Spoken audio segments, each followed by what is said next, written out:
llc@gmail.com. Download the Millennium TV app from the App Store to stream our shows anywhere, anytime. Millennium TV.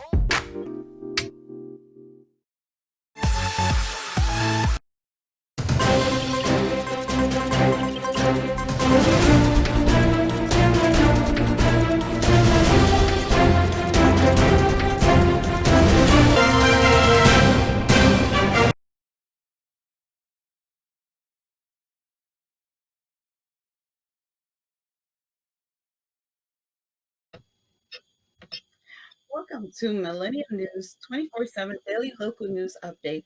I'm your host, Jasmine McTague, live from Jersey City, New Jersey, watching the news headlines at this time. Now, our first story.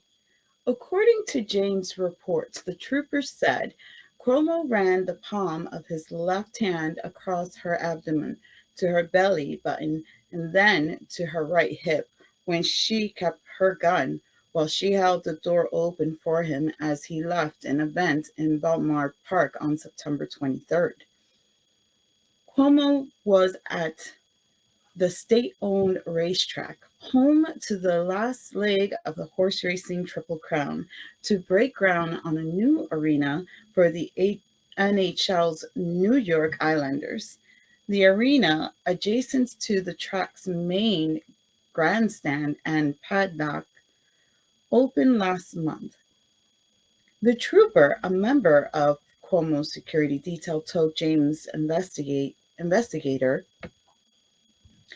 that Cuomo conducts at the event made her feel completely violated because to me, like the between my chest and my privates.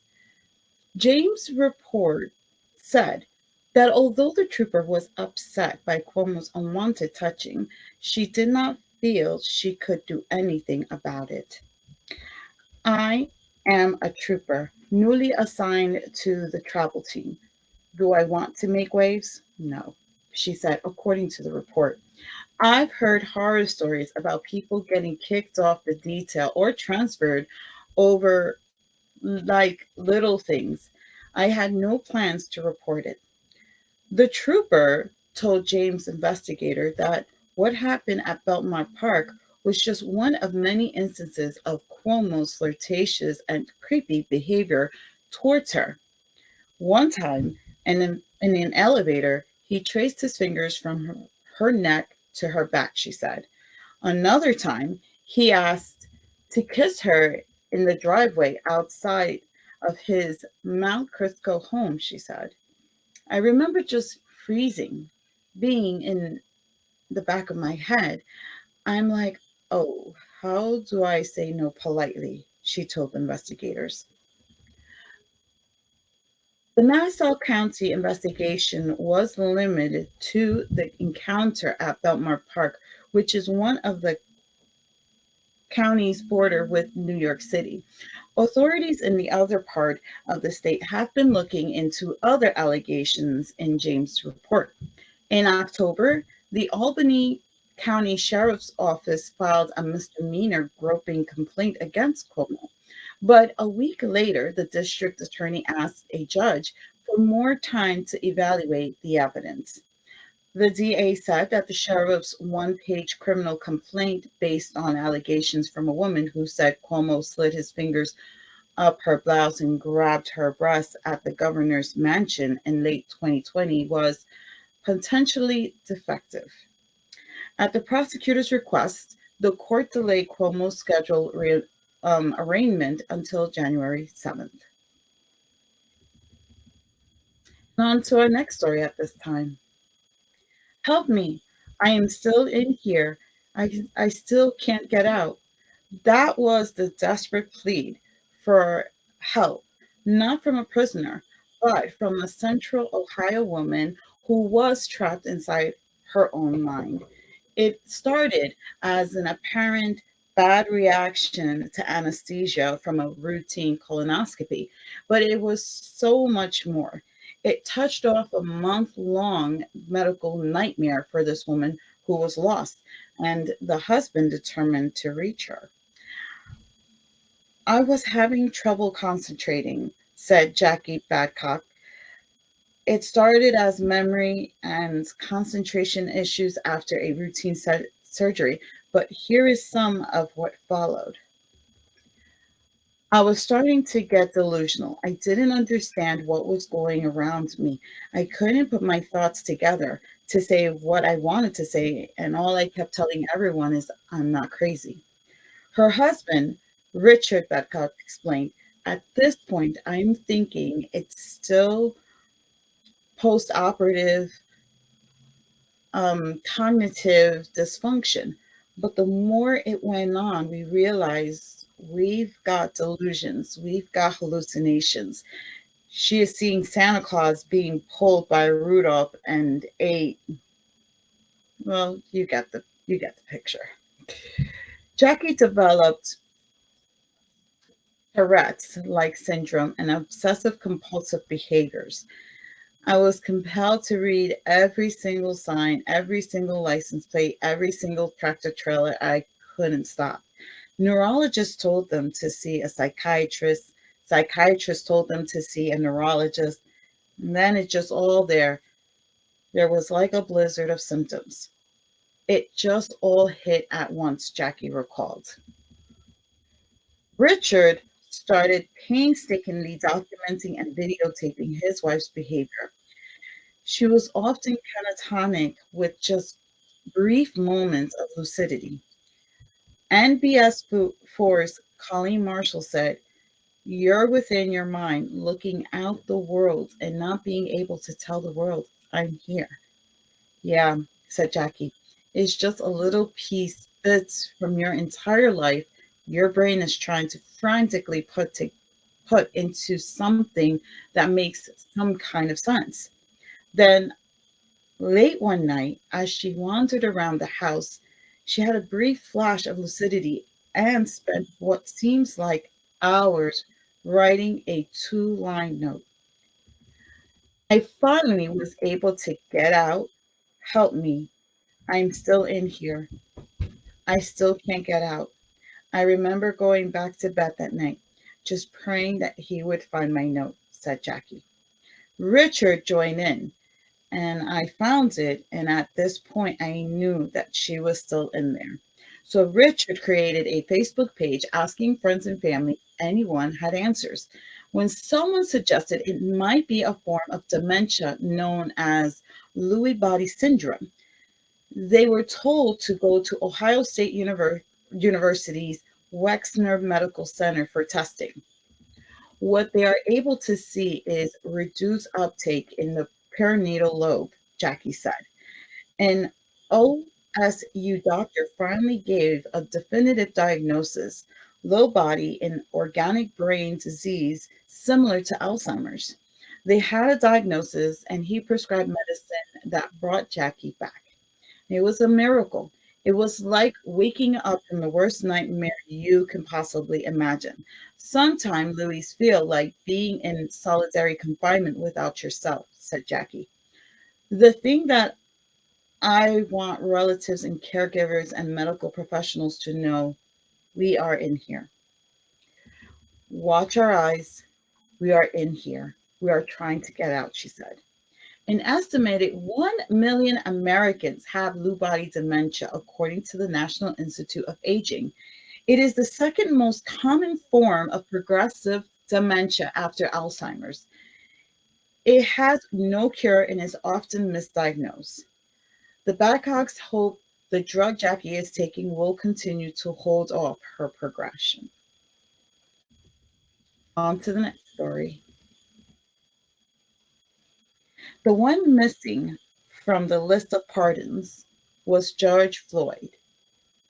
In October, the state parole board unanimously recommended a pardon for Floyd's 2004 drug arrest. The arrest was made by former HPD officer Gerald Goins, who currently is facing charges tied to a botched Harding Street drug raid.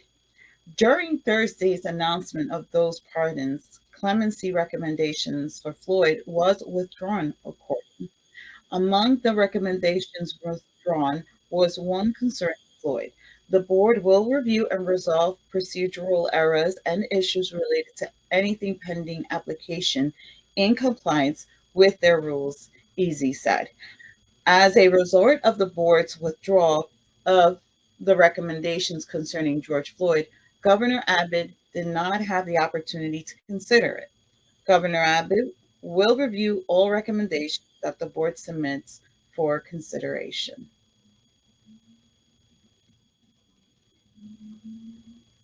On to our next story.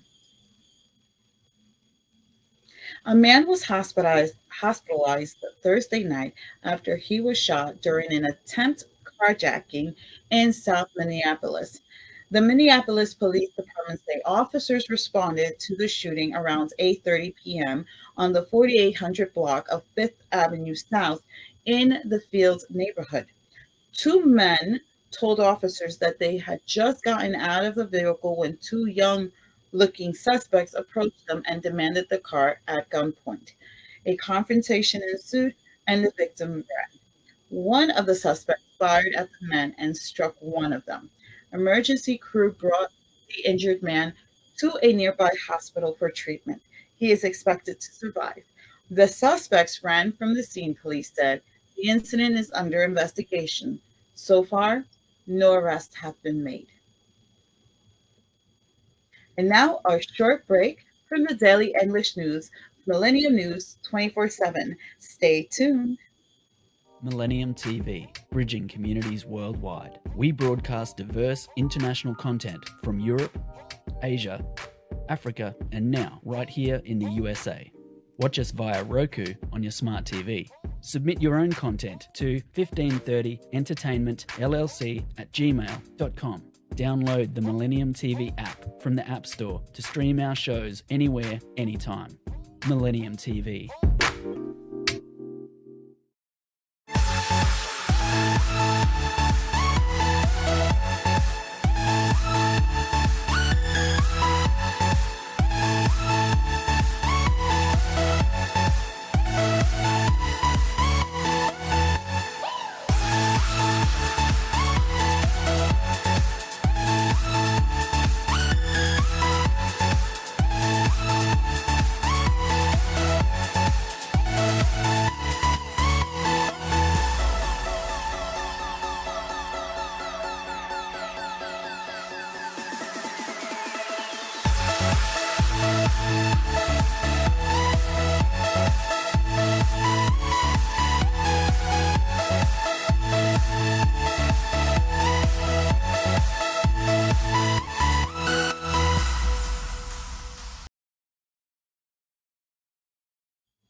Welcome back to Millennium News 24/7 Daily Local News Update. Now, for the next news at this time. Los Angeles police opened fire at an assault suspect inside a North Hollywood store, killing both the suspects and a 14-year-old bystander in the dressing room. The Los Angeles Police Department said officers responded to the Burlington Coat Factory store at Laurel Canyon and Victory Boulevard about 12:45 p.m. Thursday after a 911 caller reported hearing arguing and possible shots fired inside the business. As officers were responding, they arrived at this location and began to search looking for a suspect. LAPD Captain Stacy Spell said at a news conference. While conducting that search of a suspect, the officers encountered an individual who was in the process of assaulting another, and the officer involved shooting occurred. It was unclear what prompted officers to open fire. The suspect is not believed to have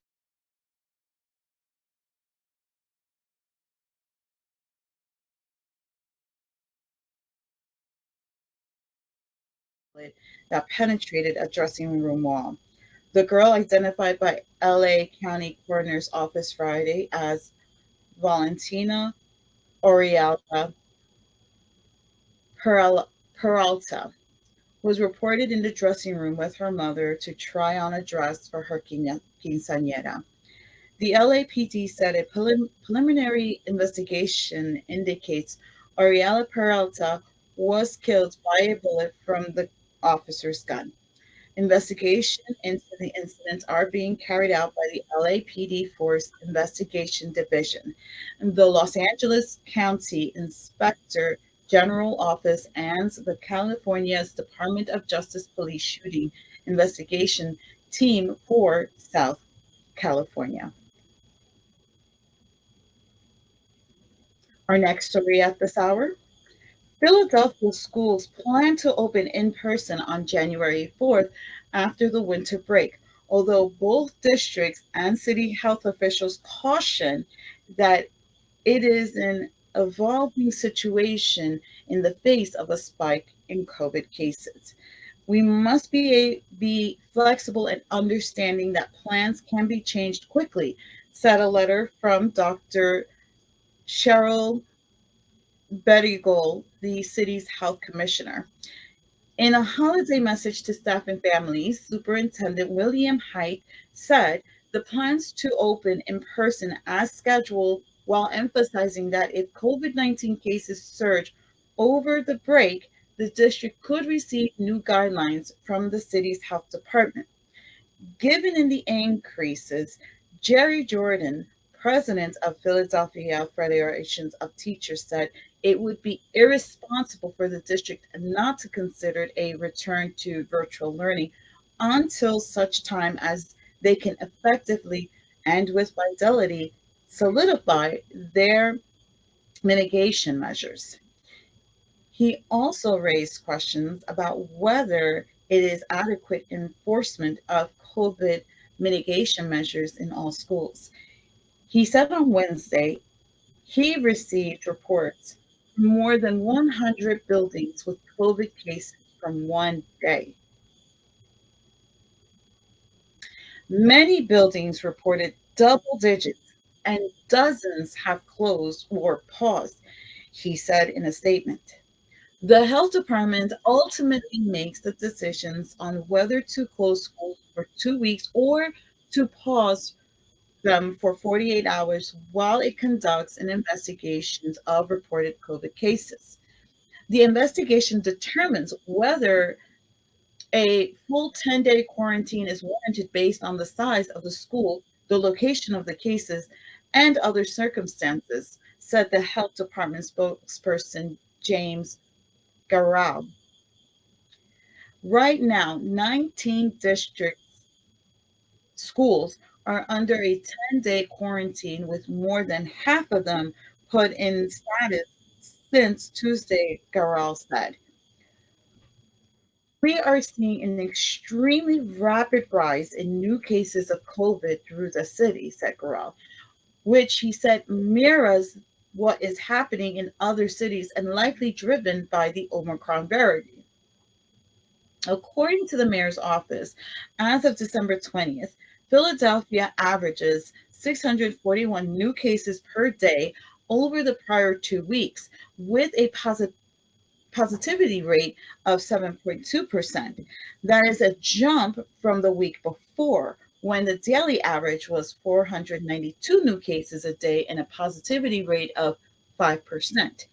At the same time, Grouse said, the department continues to support continuation of in-person schools for as long as possible. We still believe that the risk of other health and mental health consequences is so great that these children, that provided school can do all the mitigation protocols we need, we believe it is still safe to go into schools, Grouse said. Jordan said that the union also supports the safe reopening of schools, but is concerned about mask wearing, lack of accurate data, inaccurate contact tracing, virus testing, and nurse shortages. The school district website lists 13 nursing vaccines vacancies. We also said that the district continues to punt on conducting widespread vaccine clinics, although it is hosting 6 testing sites. If the district cannot implement these urgently needed measures, then I do not see another option than to return to virtual learning until such time as these measures are firmly in place, he said in a statement. I am hearing from our members, and we are seeing firsthand terribly inconsistent implementations of agreed upon protocols. On to our next story at this hour. Police are investigating a multi vehicle crash in northeast Philadelphia that left one person dead.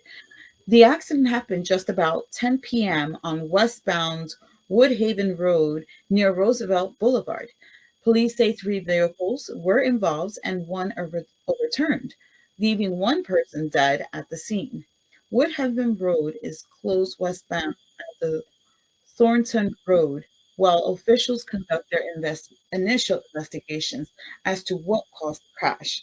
So far, no further information has been released at this time.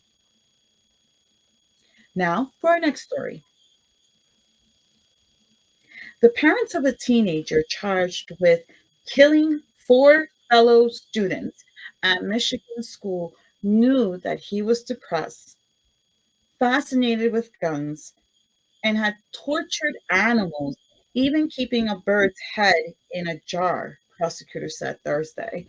The court filing was in opposition to an effort by James and Jennifer Crumbly to get out of jail on a low bond. They're charged with involuntary manslaughter in the Oxford High School shooting under the theory that they had chances to prevent the bloodshed and made a gun available to their son. The Crumbleys will flee if they got the opportunity, the Oakland County Prosecutor Office said, noting that the couples was behind in mortgage payments and put their house up for sale. Ethan Crumbly, 15, is charged as an adult with murder and other crimes in November 30th shooting, which killed four students and injured seven more people. The parents willfully ignored the needs and well-being of their son and the threat he posed to others, prosecutors said. Their son was torturing animals, even leaving a baby bird's head in a jar on his bedroom floor, which he later took and placed it in the school bathroom. Ethan's only friend had moved away at the end of October, and the family dog had died, and the teen was sending his mother disturbed texts about his state of mind, prosecutors said.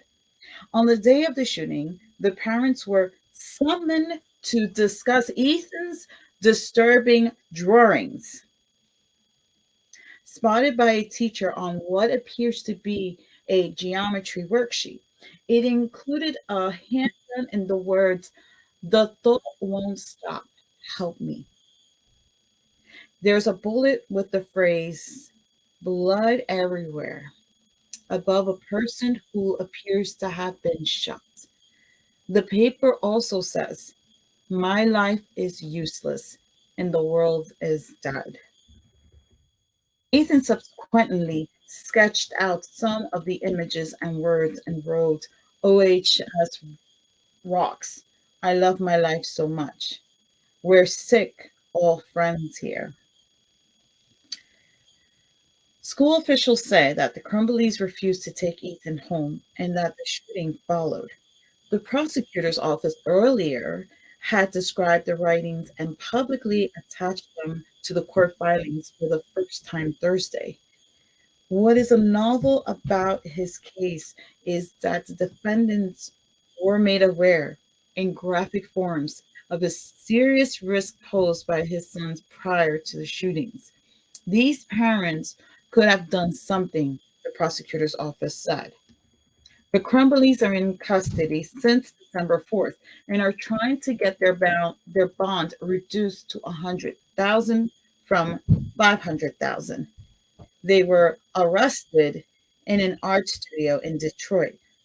Though their attorneys insist they weren't trying to flee, the next court hearing is January 7th. In filings Wednesday, lawyers for the company say They were devastated by the school shooting and didn't know Ethan would commit violence that day. And now, a short break from our daily English news of Millennium News 24/7. Stay tuned. Millennium TV, bridging communities worldwide. We broadcast diverse international content from Europe, Asia, Africa, and now right here in the USA. Watch us via Roku on your smart TV. Submit your own content to 1530entertainmentllc@gmail.com. Download the Millennium TV app from the App Store to stream our shows anywhere, anytime. Millennium TV.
Welcome to Millennium News 24/7 daily local news update and the story at this time.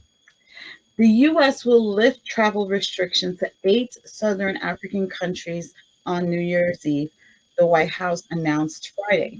The restrictions imposed last month were meant to blunt the spread of the COVID Omicron variant.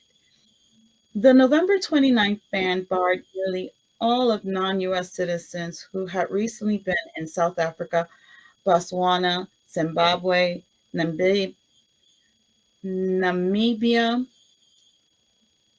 Lesotho, Eswatini, Mozambique, and Malawi. White House spokesman Kevin Munoz said on Twitter that the decision was recommended by the Center of Disease Control and Prevention. Munoz said that the temporary travel ban brought scientists necessary time to study the new virus variant and conclude that the current vaccinations are effective in blunting its impact. Omicron is now spreading rapidly throughout the US, including among the vaccinated, but a huge majority of those being hospitalized are unvaccinated. The restrictions gave us time to understand Omicron, and we know our existing vaccine works against Omicron, especially boosted, Munoz wrote on Twitter. And now for our next story.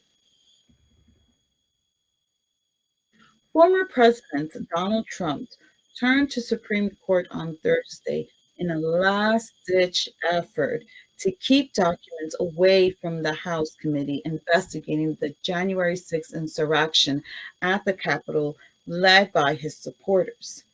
Trump's attorney asked the Supreme Court to reverse lower court's ruling against the former president, who has fought to block the records even after President Joe Biden waived executive privilege over them. The federal appeals court in Washington previously ruled the committee had a uniquely vital interest in the documents, and Trump had provided no bias for it to be override Biden and Congress.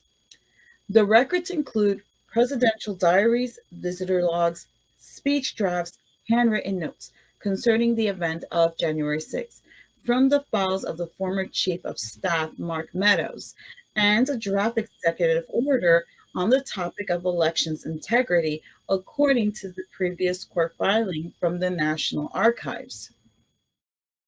Trump's filing came on the day that administrative injunction issued by the appeals court was set to otherwise expire.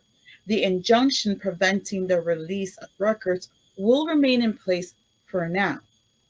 The lawyers from the House committees asked the Supreme Court later Thursday to expedite its processes and consider the case as soon as mid January.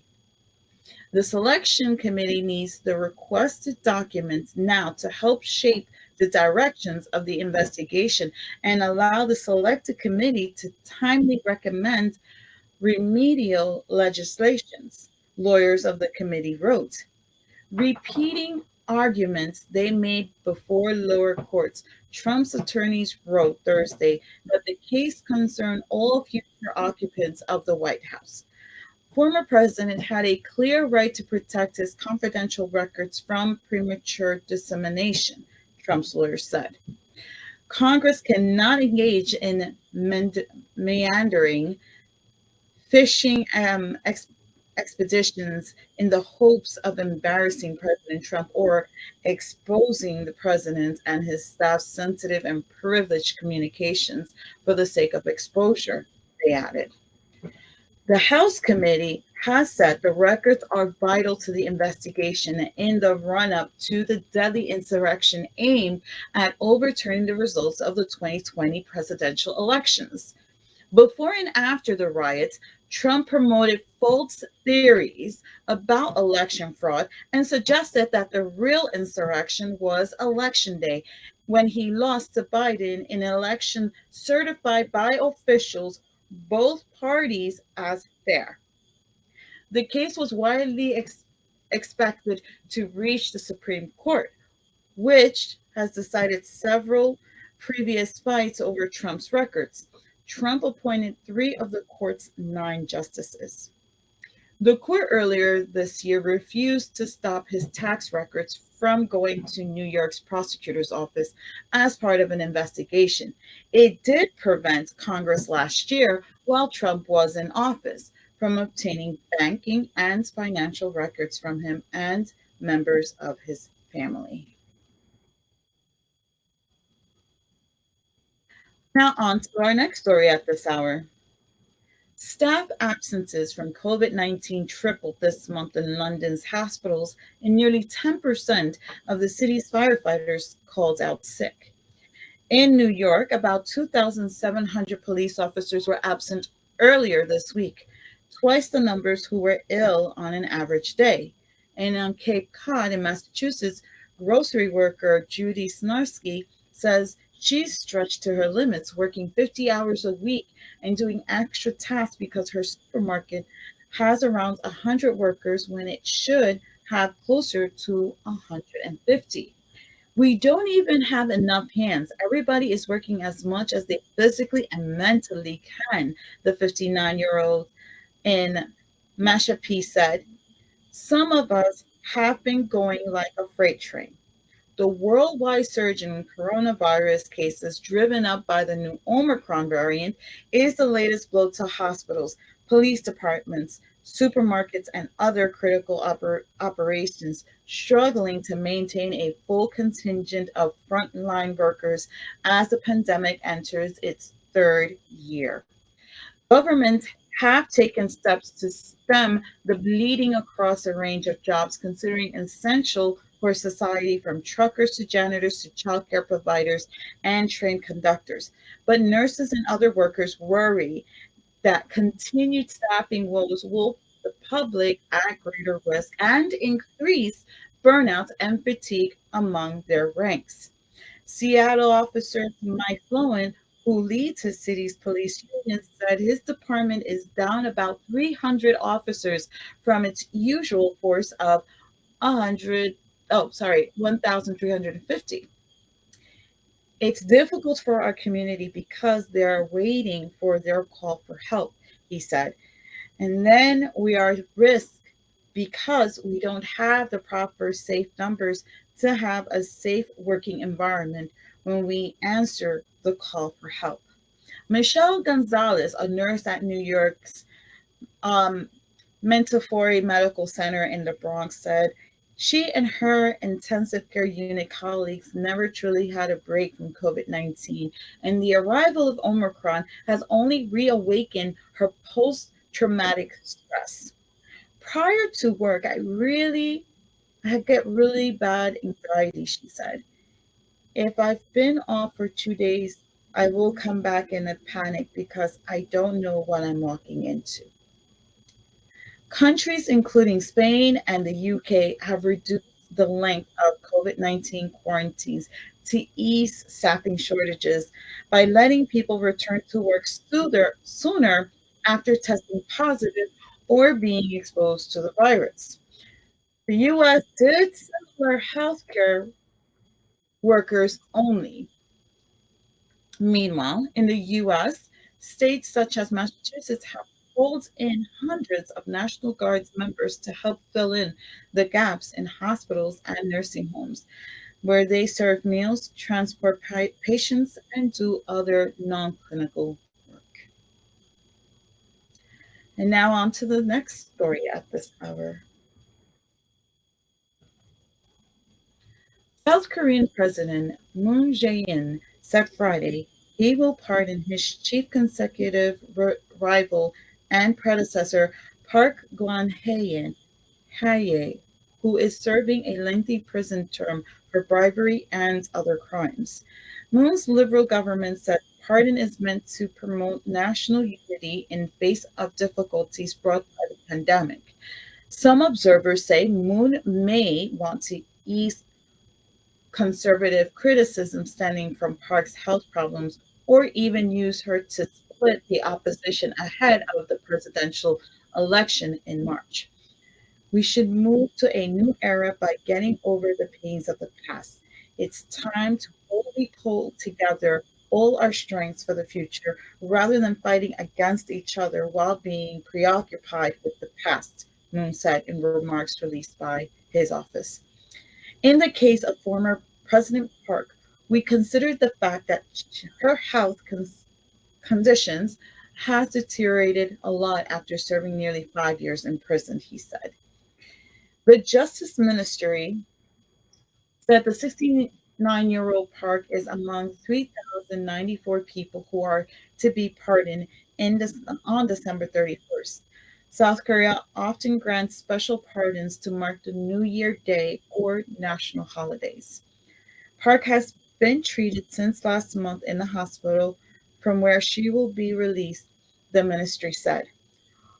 Officials refused to elaborate on Park's health, but local media said she has been suffering from a lumbar disc, a shoulder injury, and dental problems, as well as mental stress. In comments released by lawyers Yu Yang Ha, Park thanked Moon for pardoning her and said she will focus on treating her illness. She said she wants to offer her greetings to the people at an early date. Park, a daughter of an assassinated dictator Park Chung-hee, was once the darling of conservatives in South Korea. Dubbed by local media as the Queen of Elections, she won elections as South Korea's first female president in the late 2012 by beating Moon, then a unified liberal candidate by millions votes. Park was propelled by conservatives who celebrated her father as a hero who pulled the country up from post war poverty despite his suppression of human rights. She was impeached by lawmakers in the late 2016 and was formally removed from office and arrested the following year over an explosive corruption scandal that prompted months of massive street protests. In January, the Supreme Court upheld her 20-year prison term. If she hadn't been pardoned, she could have served a combined 22 years behind bars because she was separately convicted of meddling in her party's nomination of candidates ahead of parliamentary elections in 2016. Park has described herself as a victim of political revenge. She has refused to attend her trials since October 2017.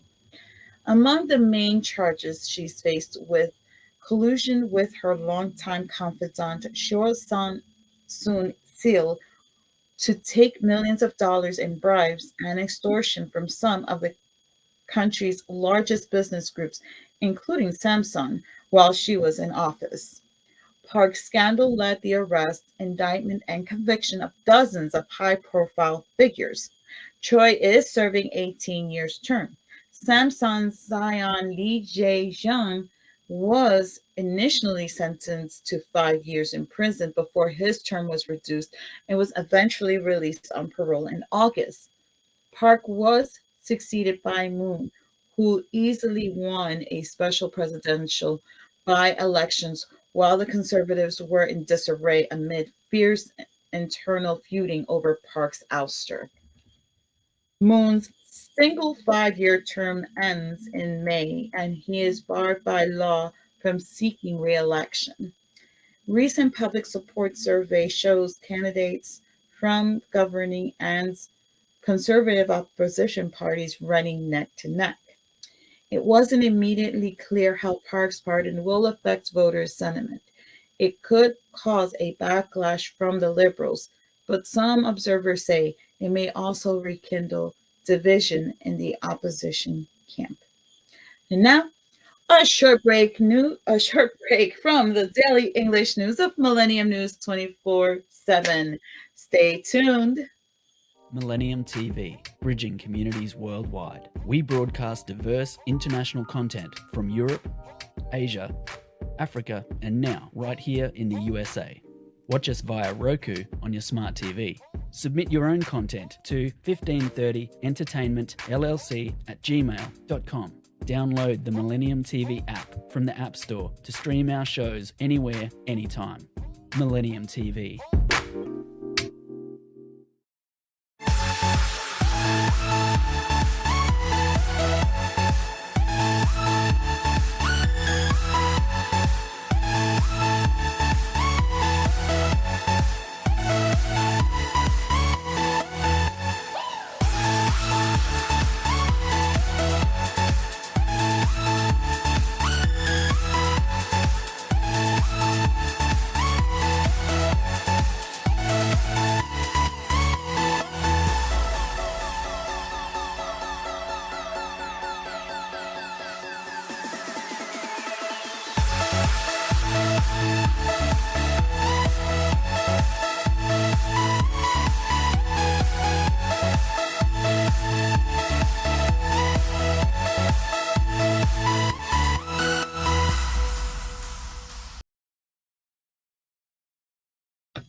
Welcome to Millennium News 24/7 daily local news update.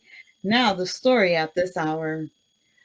Outside a foreign currency exchange in Zimbabwe capital, hordes of people desperate for US dollars are pushed up against each other.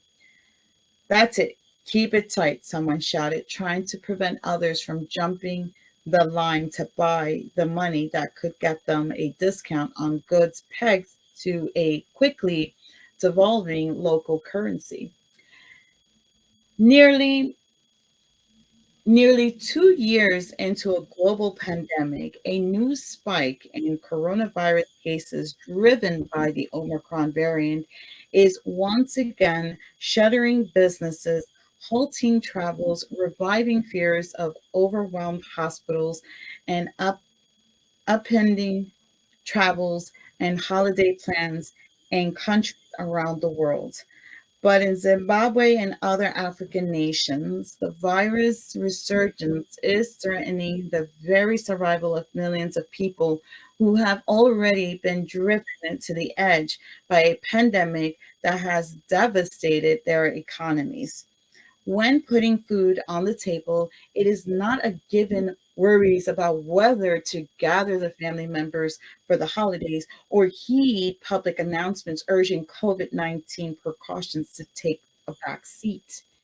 Yes, I have heard of the new variant, but it can never be worse than having nothing to eat at home right now, says furniture store clerk Joshua Nuyani, one of the dozens waiting outside the exchange.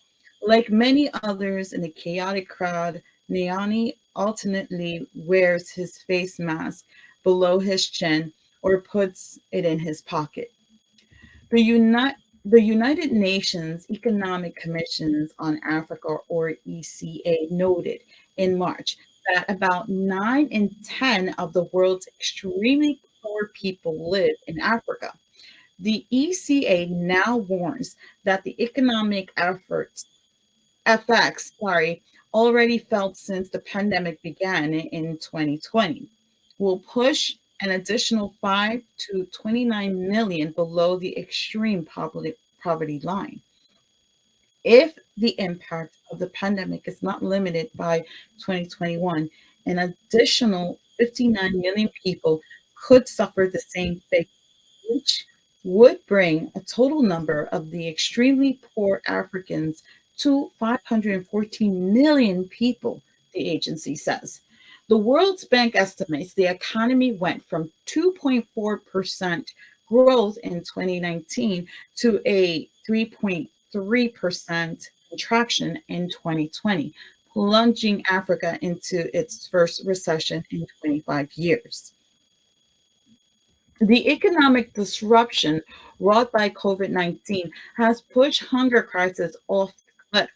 Sheen Granville Ross, Africa's regional director for the nonprofit charitable organization Mercy Corps, told Associated Press. Granville Ross says his organization in 2021 saw an alarming spike in need.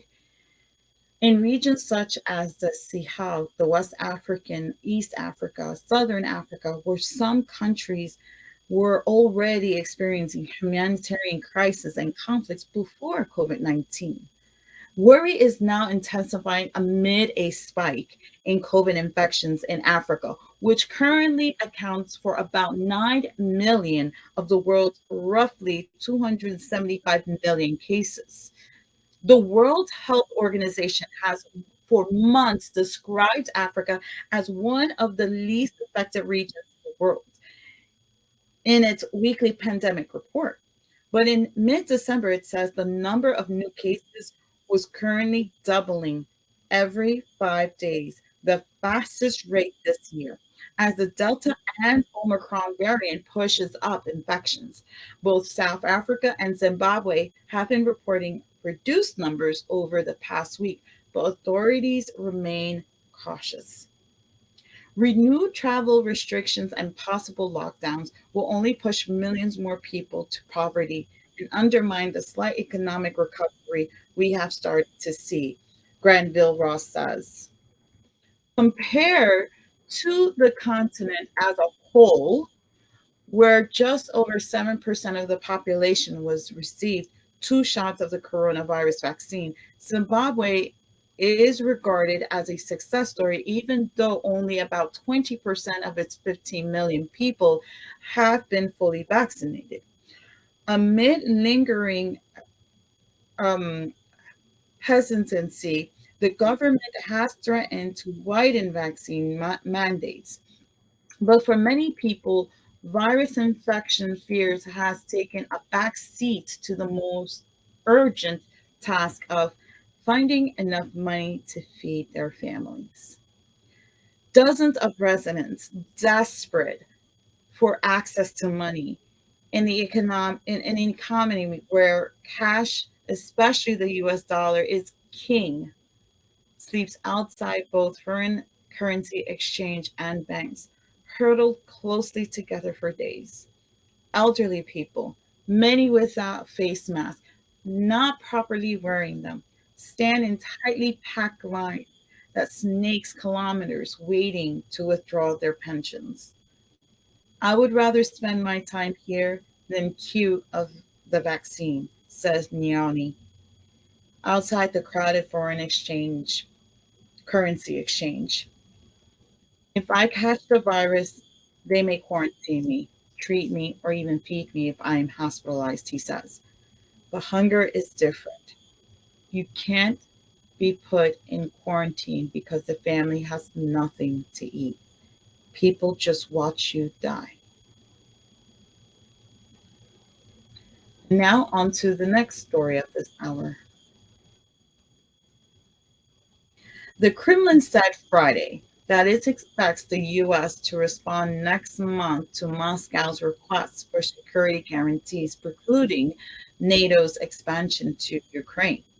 Russian President Vladimir Putin urged the West on Thursday to immediately meet Russia's demand, accusing the US and its allies of maintaining a military presence on the threshold of our home. Last week, Moscow submitted a draft security document demanding that NATO denies membership to Ukraine and other foreign Soviet countries and roll back alliance military deployments in Central and Eastern Europe. To discuss de escalations, we expect our opponent in Washington to provide specific answers to our proposal in January, Kremlin spokesman Dmitry Peskov said during a Friday's conference call with reporters. Moscow presented its demand amid soaring tensions over Russian troops buildup near Ukraine that has stoked fear of a possible invasion. U.S. President Joe Biden warned Putin in a video call earlier this month that Russia will face severe consequences if it attacks Ukraine. During a marathon annual news conference on Thursday, Putin said U.S. Russia talks set to start in Geneva next month were a positive move, but he warned that Moscow expects the discussion to produce quick results. However, the US and its allies have said they won't give Russia the kind of guarantee on Ukraine that Putin wants. A key principle of NATO is that membership is open to any qualifying country. American officials are conferring with European allies in advance of the Geneva talks. Ukrainian Foreign Minister Dmytro Kuleba said Friday that his country must be part of any NATO security talks with Russia. Euro-Atlantic security is at stake in Ukraine. Therefore, Ukraine should be a part of security consultations on the matter, Kuleba wrote on Twitter. We support the ideas of the US, the EU, NATO talking to Russia as long as the primary topic is ending the international armed conflict, Russia's war on Ukraine. Kremlin spoke Peskov rejected Western concerns about Russian troops concentration near Ukraine, saying the country was entitled to deploy its military wherever it considers necessary on its territory.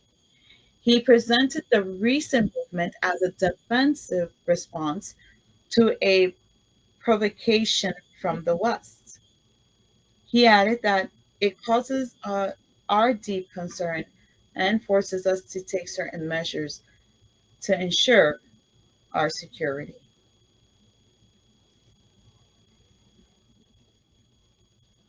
On to our next story of the hour. New York Governor Kathy Hochul has defended her response to the coronavirus, insisting that the state acted early and did all it could against the Omicron variant's rapid spread. Hochul also told the news conference Friday that the state is shortening the amount of time essential workers must stay home after testing positive. Fully vaccinated people in healthcare and other frontline fields can return to work after 5 days instead of 10 if they're not showing symptoms or if their symptoms are resolving. They must also wear masks on the job. Some Republican officials have called the mask mandate as an overreach. Here's what you need to know today about the coronavirus pandemic. Hartford, Connecticut's a spokesperson from Connecticut, Governor Ned Lamont, says a small number of attendees at a recent holiday party hosted by the Democrats and his wife at their Greenwich home have tested positive of COVID-19. Both Lamont and his wife Anne have regularly tested negative for the coronavirus since December 11th, private event.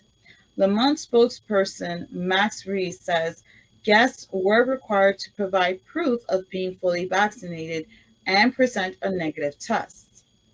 Hearst, Connecticut media reported Thursday that Russ says the couple gets tested regularly and have tested negative in each instance since the party. He did not say how many guests were at the event. Miami. A COVID 19 outbreak has been recorded on South Florida's based cruise ship as the numbers of coronavirus cases in Florida has hit its second highest level since the start of the pandemic. An undisclosed number of passengers and crew aboard the Carnival Freedom caught the virus, and the ship was denied entry to Bonaire and Aruba, Carnival said in a statement. The ship has 2,497 passengers and 1,112 crew members and was scheduled to return to Miami on Sunday following an 8-day cruise. Passengers were required to be vaccinated and they were tested before leaving last Saturday, according to Carnival.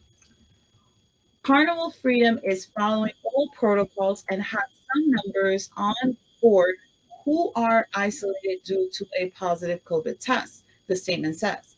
Our protocols anticipated this possibility and we implemented them as necessary. It was the third outbreak this week affecting cruise ships operated by Carnival and the Royal Caribbean, departing Miami and Fort Lauderdale ports. Istanbul.